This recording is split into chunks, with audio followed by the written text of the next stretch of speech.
नमस्कार विद्यार्थी मित्रांनो, तुमचं पुन्हा एकदा स्वागत आहे आपल्या युट्यूब चॅनलमध्ये. तुम्हाला माहिती असेल मित्रांनो, आपल्याला पॉप्युलेशन या चॅप्टरवर आयोग 4 ते 5 क्वेश्चन विचारतो. भूगोलामध्ये 2-3 क्वेश्चन आणि इकॉनॉमीमध्ये 2-3 क्वेश्चन होऊ शकतात. पण त्यातल्या त्यात आयोगाचा एक फेमस महत्त्वाचे काय आहे, तर लोकसंख्येविषयीची जी धोरणं आणि कायदे याच्याविषयी आयोग काय करतो, तर विषय वारंवार काय करत असतो, क्वेश्चन विचारतो. फॉर एक्झाम्पल तुम्हाला माहिती असेल, आताच राज्यसेवा आपली झालेली आहे 31 तारखेला. याच्यामध्ये आयोगाने 2000च्या 2000 पॉलिसी आपली जी आहे ना लोकसंख्या धोरण, त्याच्यावर क्वेश्चन विचारला होता आणि मी याची एक पीडीएफ बनवले. सो मी तुम्हाला ती पीडीएफ टेलिग्रामला शेअर करेन. ओके, सो त्याच्यावर आयोगाने डायरेक्ट कसा क्वेश्चन बनवला होता मी तुम्हाला सांगतो. ओके, ही काही एक्झाम झाल्यानंतर बनवलेली नाही. इथे बघा, इथे ते स्टेटमेंट आहे कोणतं, विवाहाचं वय, मुलींच्या विवाहाचं वय 18 वर्षापेक्षा जास्त आणि शक्यतो 20 नंतर करण्यास प्रोत्साहन देणे. आयोगाने काय टाकलं होतं इथे, 21. आपल्याला माहिती असेल, आपलं दीर्घकालीन उद्दिष्ट आहे की आपली लोकसंख्या 2045 पर्यंत काय करायची आहे, स्थिर करायची आहे. तो कधी करायची आहे, तर आपल्याला 2045 करायचं. आयोगाने काय टाकलं होतं, 2030 टाकलं होतं. तर हे सर्व मला सांगायचं आहे. इथून क्वेश्चन आयोगाचे बनतात, रोज बनतात. म्हणजे ज्या ज्या पेपरला तुम्ही जाल त्या पेपरमध्ये काय करतो आयोग, अशा टाईपचे क्वेश्चन विचारतो. थिअरीजवर क्वेश्चन विचारतोय. बाकीचे क्वेश्चन आपण सहज सांगू शकतो. लिंग गुणोत्तर किती आहे, महाराष्ट्राची घनता किती आहे, महाराष्ट्राची साक्षरता किती आहे. पण असे जर क्वेश्चन विचारले तर मुलांची थोडीशी कौती काय होते, गडबड. ती होऊ नये त्यासाठी आपल्याला आजचा हा लेक्चर काय आहे, महत्वाचा आहे. शेवटपर्यंत बघा. तुम्हाला इथून 2 ते 3 क्वेश्चन 14 जूनच्या एक्झामला किंवा त्यापुढील सर्व एक्झामसाठी पाहायला भेटेल, मेन्सला सुद्धा पाहायला भेटेल. पहिलं बघूया आपण लोकसंख्येची धोरणं आणि कायदे. आता लोकसंख्येच्या धोरणाविषयी विचारलं तर महाराष्ट्रामध्ये लोकसंख्येचे धोरण कधी पहिलं राबवलं गेलं भारतामध्ये, तर 1976 मध्ये. तर ते का राबवलं गेलं त्याचं एक रिझन तुम्हाला सांगतो. तुम्हाला माहिती असेल, आपल्याकडे 1921 ला काय म्हटलं जातं, तर महाविभाजनाचं वर्ष म्हटलं जातं. कोणतं वर्ष म्हटलं जातं, आयोग डायरेक्ट क्वेश्चन तुम्हाला विचारेल, महाविभाजनाचं वर्ष का म्हटलं जातं. कारण ते असं एकच वर्ष आहे ज्या ठिकाणी ग्रोथ रेट कसा होता, निगेटिव्ह होता. कसा होता, ग्रेट निगेटिव्ह होता. आणि का, तर साथीच्या म्हणतात ना रोग तिथे पसरलेले होते. आणि 1971 ला असं आढळलं, जेव्हा भारताची आपली म्हणतात ना गणना झाली, जनगणना झाली, इथे सर्वाधिक लोकसंख्येचा काय झाला होता, विस्फोट झाला होता. मग त्यानंतर भारत सरकारला वाटलं की आता आपल्याला काय करावं लागेल, लोकसंख्येविषयी धोरणं राबवावी लागतील. मग 1976 मध्ये आम्ही काय केलं, पहिल्यांदा धोरण राबवलं. नंतर 2000ची आपली ही काय आहे, लोकसंख्येची पॉलिसी आहे, ते आपण आता अभ्यास करणार आहोत. सो काय पहिल्यांदा प्रयत्न केलेला आहे आपण बघा. 1952ला आम्ही फॅमिली प्लॅनिंग प्रोग्राम, आयोगाने डायरेक्ट खूप वेळा क्वेश्चन विचारलेले याच्यावर आणि हा शब्दावर कुटुंब नियोजन कार्यक्रम. आयोग इथे कल्याण कार्यक्रम वगैरे टाकतो, तर कल्याण कार्यक्रम अजिबात नाही, काय कुटुंब नियोजन कार्यक्रम. आणि हा राबवणारा भारत हा पहिला देश आहे जगातला. ओके, सो काय करायचा उद्देश काय होता याचा, जनसंख्या नियंत्रणात ठेवणे आणि आरोग्य सुधारणा. तर डायरेक्ट क्वेश्चन इथे विचारला जाऊ शकतो. फॅमिली प्लॅनिंग प्रोग्राम भारताने कधी राबवला, त्याचं इयर आहे 1952. पुढे जाऊन 1966 मध्ये आम्ही गेलं, कुटुंब कल्याण विभागाची, इथे कल्याण शब्द आहे, कुटुंब कल्याण विभागाची काय केली, स्थापना केली, डिपार्टमेंट ऑफ फॅमिली वेलफेअर. आणि कुठल्या मंत्रालयाच्या अंडर असेल, तर ऑब्विस आहे आपलं आरोग्य मंत्रालय. कोणत्या योजनेमध्ये, 4थ्या योजनेमध्ये याला काय दिलं, प्राधान्यामध्ये घेण्यात आलेलं आहे. पुढचे आहे पहिलं राष्ट्रीय लोकसंख्या धोरण 1976. आता ह्याचे कोणत्या समितीने ही काय केली होती, अध्यक्षतेखाली हे पार पडलं होतं, तर करुणाकरण या समितीचं काय आहे, नाव आहे. आणि ह्याच ठिकाणी आम्ही नारा दिला होता, हम दो हमारे दो. आणि ह्याच ठिकाणी कॅफेटेरिया दृष्टिकोन हा काय केला होता, विचारला जाऊ शकतो. कॅफेटेरिया दृष्टिकोन काय आहे, तर कॅफेटेरिया दृष्टिकोन काय आहे, तर विविध गर्भनिरोधक पर्याय काय करणे, नागरिकांना त्याची अवेअरनेस उपलब्ध करून देणे किंवा त्याची माहिती उपलब्ध करून देणे, की कशा पद्धतीने तुम्ही काय करू शकता, प्रेग्नेन्सी रोखू शकता. पुढे बालविवाह रोखण्यासाठी बालविवाह दुरुस्ती कायदा करण्यात आला होता. डायरेक्ट क्वेश्चन विचारला जाऊ शकतो. चाइल्ड मॅरेज रिस्ट्रेंट ऍक्ट कधी राबवण्यात आलेला होता. जसं आयोगाने राज्यसेवेला वगैरे क्वेश्चन विचारले होते. काय विचारले होते, पॉक्सो ऍक्ट कधी राबवला गेला होता. ओके, नंतर आपल्याकडे एनसीपीआर वगैरे आहे, ते कधी केलं होतं, तर 2005चा ऍक्ट आहे, 2007चा काय आहे, ती स्थापना आहे. ओके, तो अशा पद्धतीने क्वेश्चन विचारले जातात. आणि इथेच ठिकाणी काय केलं होतं, 18 वर्ष आणि 21 वर्ष ठरवण्यात आलेला होता. तो चाइल्ड मॅरेज ऍक्ट कधीचा आहे, रिस्ट्रेंट ऍक्ट कधीचा आहे, 1978. दोन समिती लक्षात ठेवा. करुणाकरण समिती 1992ची आहे.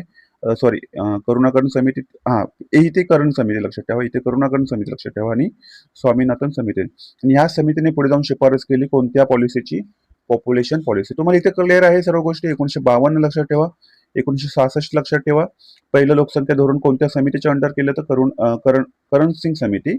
आणि हम दो हमारे जो आम्ही इथे नारा दिला, का आम्हाला लोकसंख्येत विस्फोट पाहायला भेटला. किती टक्क्यांनी लोकसंख्या वाढली होती, 24% लोकसंख्या वाढलेली होती. आणि बालविवाह दुरुस्ती कायदा तो कधीचा आहे? 1978चा आहे, 18 आणि 20 वर्ष.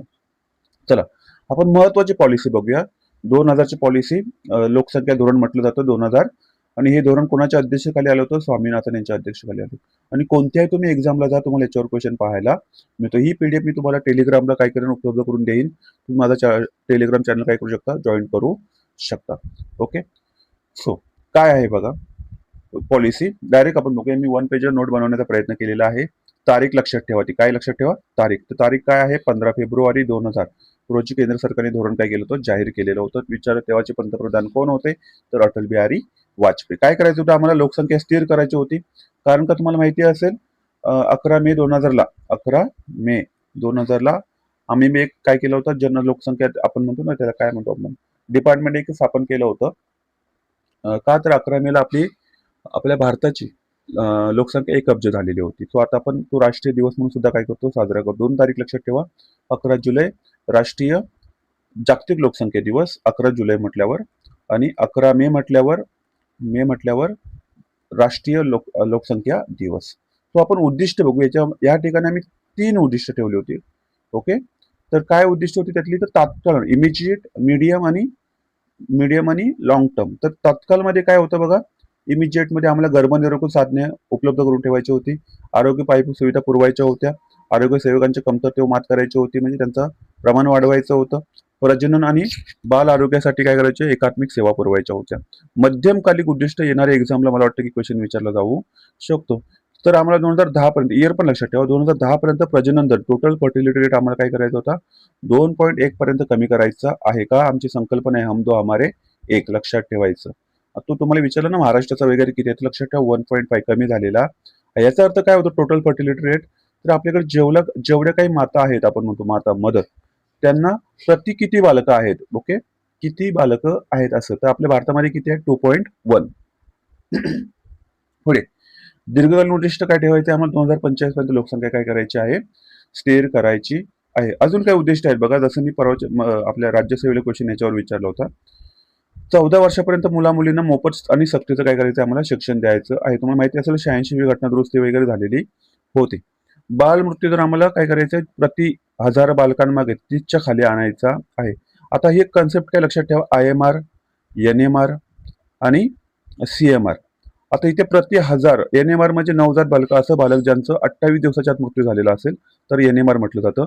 1 वर्षाच्या आत मृत्यू झाला असेल तर IMR म्हटलं जातं, आणि 5 वर्षाच्या आत मृत्यू झाला असेल तर CMR म्हटलं. तर हे लक्षात ठेवायची. आय लक्षात ठेवा, आय म्हणजे 1 वर्ष, आय म्हणजे 1 वर्ष, मग कन्फ्यूज होणार नाही. N म्हणजे नवजात, म्हणजे त्यांचा 28 दिवसाच्या आत मृत्यू होतोय, आणि CMR म्हणजे 5, लक्षात राहील. आणि माता मृत्यू दर लक्षात ठेवायचं, प्रति लाख मातांमागे किती? तर आम्हाला 100च्या खाली काय करायचा होता? आणायचा होता. लसीकरण आम्हाला सार्वत्रिक लसीकरण करायचं होतं, जेणेकरून आपल्याला जे काही रोग आहेत ते आपल्याला टाळता येतील. विवाहाचं वय, याच्यावर आयोगाने नेमकाच क्वेश्चन विचारले. आता मुलींच्या विवाहाचं वय 18 वर्षापेक्षा जास्त, आणि शक्यतो 20 नंतर असावे, 21 नाही. जन्म, मृत्यू, विवाह आणि गर्भ नोंदणीची 100% काय झाली पाहिजे? नोंदणी साध्य करायची आहे. हे धोरण पूर्णपणे ऐच्छिक आहे, त्यात कोणतीही सक्ती नाही. हम दो हमारे याच्यासाठी काय आम्ही काय, जसं चायनाने 1 चाइल्ड पॉलिसी राबवली तसं काय आम्ही कोणाला खेचून नेणार नाही. कशासाठी? ऑपरेशनसाठी. सो इथे आम्ही एकच रिस्ट्रिक्शन टाकले की तुम्हाला सरकारी योजनांचा लाभ होणार नाही जर तुम्हाला 3 बालकं असतील. ओके, एड्सचा प्रसार रोखणे, संसर्गजन्य रोगावर नियंत्रण करणे, आणि हे काय जे झालं होतं त्याची समिती आहे, जे काही पॉलिसी आहे ती डॉक्टर UMS स्वामीनाथन यांच्या अध्यक्षतेखाली तज्ज्ञ गटाने या धोरणाचा काय केला होता? मसुदा तयार केलेला होता. याचा मुख्य हेतू काय सांगतोय थोडक्यात मी? आरोग्य सुधारणा, शिक्षणाचा प्रसार, लिंग समानता, कुटुंब कल्याणाद्वारे समृद्ध व स्थिर भारत घडवणे. लक्षात राहील. ह्या महत्वाची काय आहे? पॉलिसी आहे, लक्षात ठेवायचं. ओके, पुढे एक महत्वाचा पॉईंट लक्षात ठेवा. लोकसंख्या आयोग 11 मे 2000, 11 मे 2000 जेव्हा देशाची लोकसंख्या काय झालेली आहे? 1000 म्हणजे 1 अब्ज झालेली आहे. सो लोकसंख्या आयोग कधी स्थापन करण्यात आलं? तर डायरेक्ट क्वेश्चन विचारला जाऊ शकतो. 11 मे 2000. अध्यक्ष कोण असतात? तर आपले प्राईम मिनिस्टर प्रतिसिद्ध अध्यक्ष असतात, आणि राज्य लोकसंख्या आयोगाचे काय असतात? मुख्यमंत्री असतात. इथे एक क्वेश्चन असू शकतो, तुम्हाला आयोग फसवेल. प्रथम आरोग्य धोरण कधी राबवलं गेलं? तर 1983. आणि या ठिकाणी अल्मा-अटा डिक्लेरेशन झालं असेल. थोडा व्हिडिओ पॉज करून सांगा मला, अल्मा-अटा हे कुठे ठिकाण असू शकतं, कोणत्या देशामध्ये असू शकतं? तर हे ठिकाण आहे जपान, ओके, 1978 ला हे झालं होतं. सर्व देशांनी काय उद्दिष्ट ठेवलं, 2000 पर्यंत सर्वांसाठी आरोग्य काय करायचं, उपलब्ध करून द्यायचं. तो हेल्थ फॉर ऑल अशी त्याची काय होती, थीम होती आणि याच्यावर आयोगाने क्वेश्चन विचारलेले आहेत. दुसरे आरोग्य धोरण कधी राबवलं गेलं, 2000च्या लोकसंख्या धोरणाची तातडीची उद्दिष्ट साध्य करण्यासाठी 2002 ला आम्ही काय केलं होतं, दुसरं आरोग्य धोरण काय केलं होतं, राबवण्यात आलेलं होतं. लोकसंख्या धोरण विचारलं तर 1976, ओके, आणि 2000, आणि आरोग्य धोरण विचारलं तर 1983 आणि 2000. ओके. नंतर आम्ही एक फंड स्थापन केला. त्या फंडचं नाव आहे national population stabilisation fund, 22 March 2005. मी एवढं डीप का शिकवतो आहे, तुम्हाला याच्यावर क्वेश्चन विचारेल म्हणजे विचारेल. ओके, कारण काही वगैरे आता क्वेश्चन संपलेले आहेत लोकसंख्येवर विचारण्याचे. सो म्हणून ते 21चं 20 करायला लागलेलं आहे, किंवा 20चं 21 करायला लागलेलं आहे. 100 कोटी लोकसंख्या स्थिरतेसाठी जनजागृती आणि कार्यक्रमांना पाठबळ देणे. ओके. अनेक आरोग्य कुटुंब कल्याण मंत्रालय आम्ही स्थापन केलं होतं. ओके, आरोग्य आणि कुटुंब कल्याण मंत्री यांच्या अंडर. सो हे सर्व आहे. मी पुढच्या लेक्चरमध्ये तुम्हाला पॉप्युलेशन थेअरी शिकवेन, काय काय महत्वाचे आहे, डेमोग्राफी पॉप्युलेशन थेअरी, ते स्टेजेस आहेत तिथे माहिती असेल ना, पहिल्या स्टेजमध्ये काय होतं, दुसऱ्या स्टेजमध्ये काय होतं, तिसऱ्या स्टेजमध्ये काय होतं, हे आपण पुढच्या लेक्चरमध्ये बघू. तुम्हाला जर याची पीडीएफ पाहिजे असेल तर माझ्या टेलिग्रामला काय करा, नक्कीच काय करा, जॉईन करा. ओके. सो आपण हे आजच्या लेक्चरमध्ये पाहिलेलं आहे. धोरण काय, आरोग्य धोरण, लोकसंख्या आयोग, राष्ट्रीय लोकसंख्या धोरण 2000चं, पॉप्युलेशन थेअरी आणि थोडंसं बॅकग्राऊंड. ओके. आय होप तुम्हाला हा लेक्चर समजला असेल. महाविभाजनाचं वर्ष लक्षात ठेवा, 1921, आणि विस्फोट कधी झाला लोकसंख्येचा, 1971. ओके, इथे आपण थांबूया. जय हिंद.